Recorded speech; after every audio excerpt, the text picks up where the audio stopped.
G'day guys, Socket here. Today's video is a small extract from the Speaker Specs What Do They Mean tutorial. And just in case you're looking for this section, I decided to pull it out as a separate video to save you the trouble of working all the way through the main tutorial to find it. So today's extract is on this topic of speaker watts. So I have two speakers, one is 500 watts, one is 350 watts, and if I ask you which of these speakers would play louder, most people would choose the 500 watt speaker.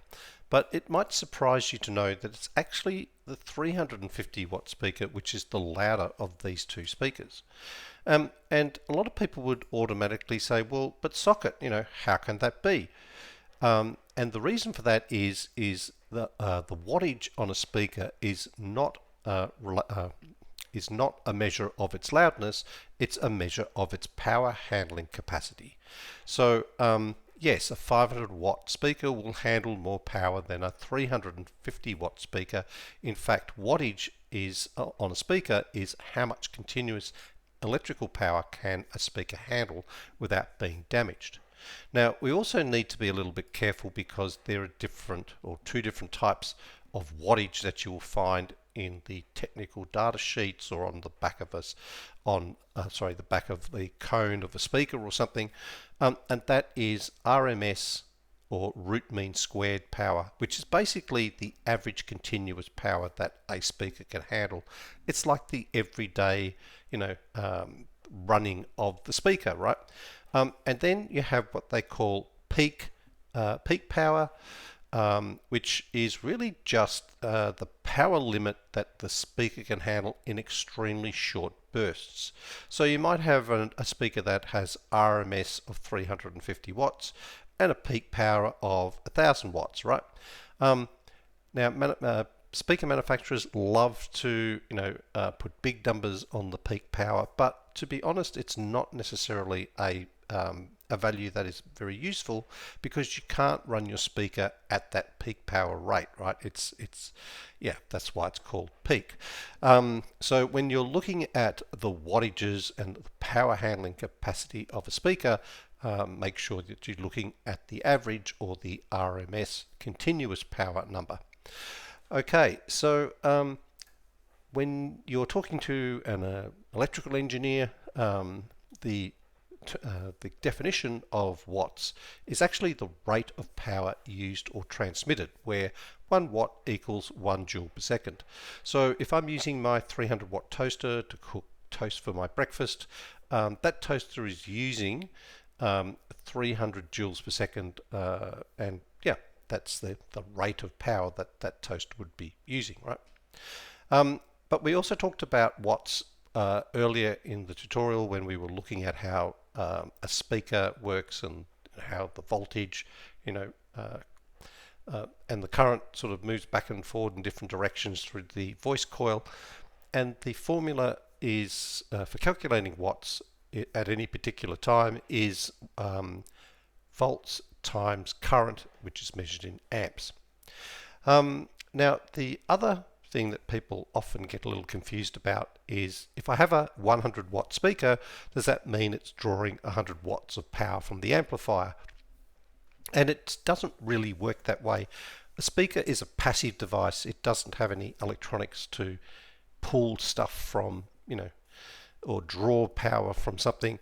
It's actually the power is delivered to the speaker, and so the way that how much power is being delivered to a speaker at a particular time depends on the volume or the input signal level to the amplifier. So as you turn the volume up, the input signal to the amplifier gets bigger.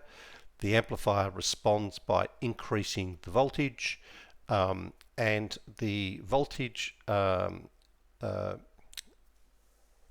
the impedance of the speaker determines how much current is let through, and if you multiply the voltage that the amplifier is generating plus the current that is running through the speakers because of impedance, then you end up with the watts that are being delivered to the speaker at that particular point in time. And of course, the wattage to the speaker is always going up and down. So if you're running your system and you're listening to it daily, It's unlikely that you'll be sending a full 100 watts to the speaker. That'll be super loud. It's probably more like 20 or 30 or 40 watts, for example. It really depends on the loudness and the impedance of your speakers. Okay, so now that we've covered off, I guess the major concepts around speaker wattage, let's go back to our original example where we had the two speakers, one at 500 watts and one at 300 watts. So these are our two candidates. We have candidate 6MR500-NDY-4 and our other candidate is HCCA62N. Yeah, like all good speakers, they have an alphanumeric name, but I'm just going to refer to them as speaker A and speaker B, right?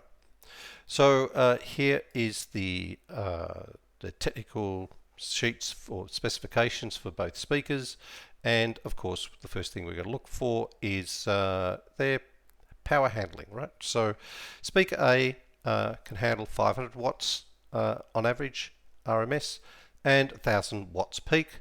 Speaker B can handle 350 watts average RMS and 1400 watts peak. So just looking at these two, just looking at the RMS, you would say, well, this would be the loudest speaker, right?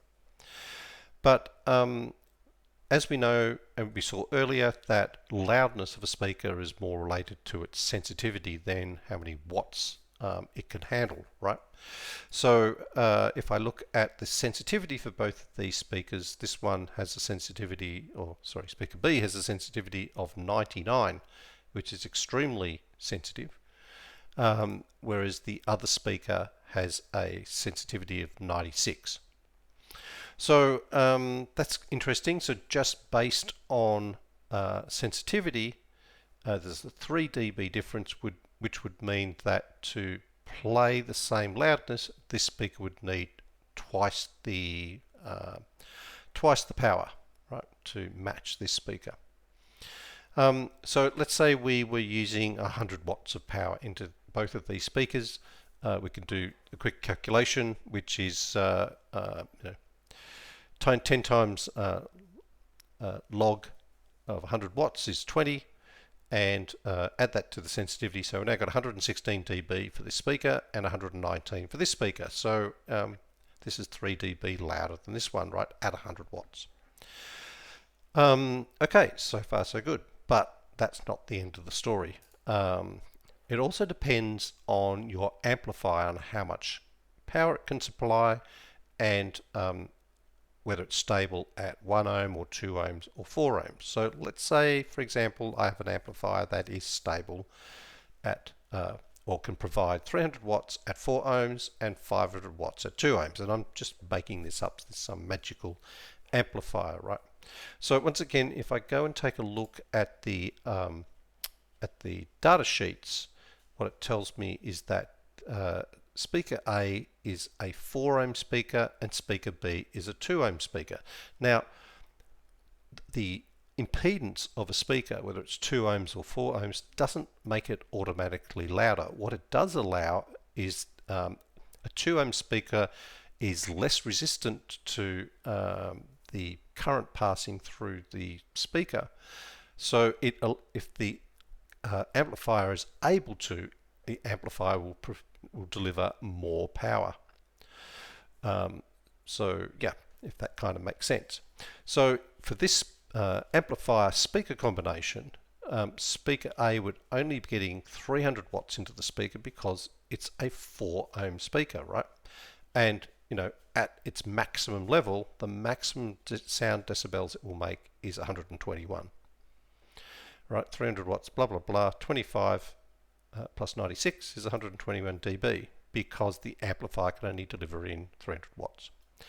And for this 2 ohm speaker, the amplifier can provide 500 watts. So that comes out to be 126 dB. So a good 5 dB.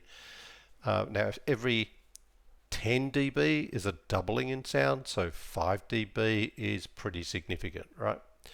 So Why is this one the louder speaker? Well, it's not because it has 350 watts of RMS. It's a combination of the sensitivity.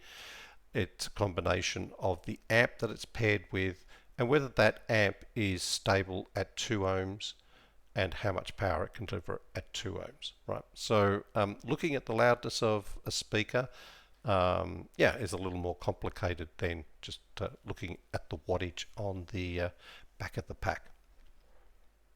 So there you go, guys. While a lot of people use the wattage of a speaker to sort of figure out how loud it will play and things like that, it's a lot more complicated than just looking at the back of the pack or on the sticker on the back of the speaker. So I hope you found this video interesting.